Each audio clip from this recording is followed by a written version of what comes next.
नमस्कार मित्रों, हमारे चैनल में आपका स्वागत है। आज हम सुनेंगे देवोत्थान एकादशी। दीपावली के पश्चात आने वाली इस एकादशी को देव उठानी या प्रबोधिनी एकादशी भी कहा जाता है।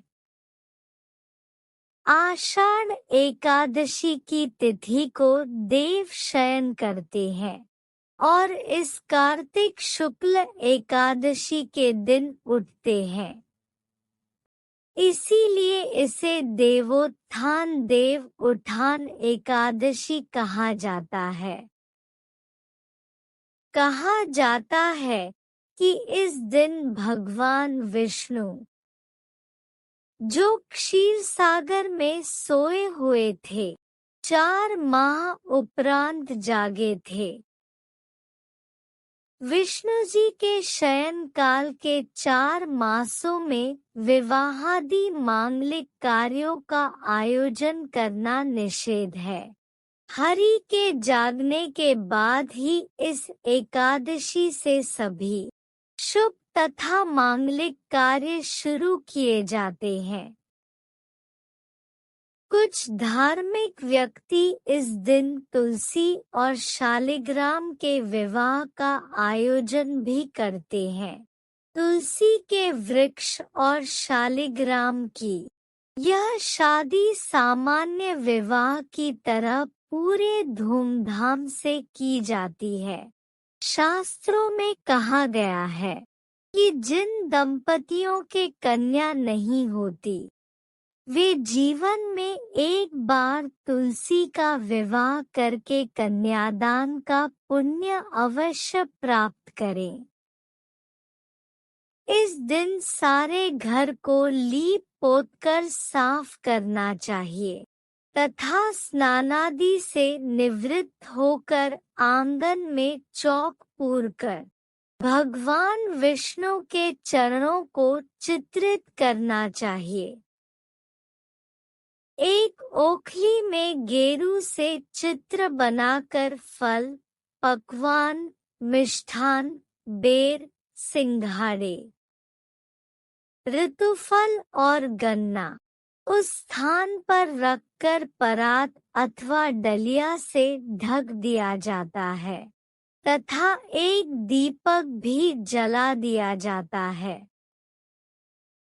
रात्रि को परिवार के सभी वयस्क सदस्य देवताओं सहित भगवान विष्णु का विधिवत पूजन करने के बाद प्रातःकाल भगवान को शंख, घंटा, घड़ियाल आदि बजाकर जगाते हैं तथा इस प्रकार कहते हैं, उठो देवा, बैठा देवा, आंगुरिया चटकाओ देवा। इसके बाद पूजा करके कथा सुनी जाती है। अब हम कथा सुनेंगे। एक समय भगवान नारायण से लक्ष्मी जी ने कहा, हे नाथ, अब आप दिन रात जागा करते हैं और सोते हैं तो लाखों करोड़ों वर्ष तक सो जाते हैं तथा उस समय समस्त चराचर का नाश भी कर डालते हैं। अतः आप नियम से प्रतिवर्ष निद्रा लिया करें। इससे मुझे भी कुछ समय विश्राम करने का समय मिल जाएगा। लक्ष्मी जी की बात सुनकर नारायण मुस्कराए और बोले, देवी, तुमने ठीक कहा है। मेरे जागने से सब देवों को और खासकर तुमको कष्ट होता है। तुम्हें मेरी सेवा से जरा भी अवकाश नहीं मिलता। अस्तु, तुम्हारे कथनानुसार आज से मैं प्रतिवर्ष 4 मास वर्षा ऋतु में शयन करूंगा। उस समय तुमको और देवगणों को अवकाश होगा। मेरी यह निद्रा अल्पनिद्रा और प्रलयकालीन महानिद्रा कहलाएगी। यह मेरी अल्पनिद्रा क्या मेरे भक्तों को परम मंगलकारी उत्सवप्रद तथा पुण्यवर्धक होगी। इस काल में मेरे जो भी भक्त मेरे शयन की भावना कर मेरी सेवा करेंगे तथा शयन और उत्पादन के उत्सव आनंद पूर्वक आयोजित करेंगे, उनके घर में तुम्हारे सहित निवास करूंगा।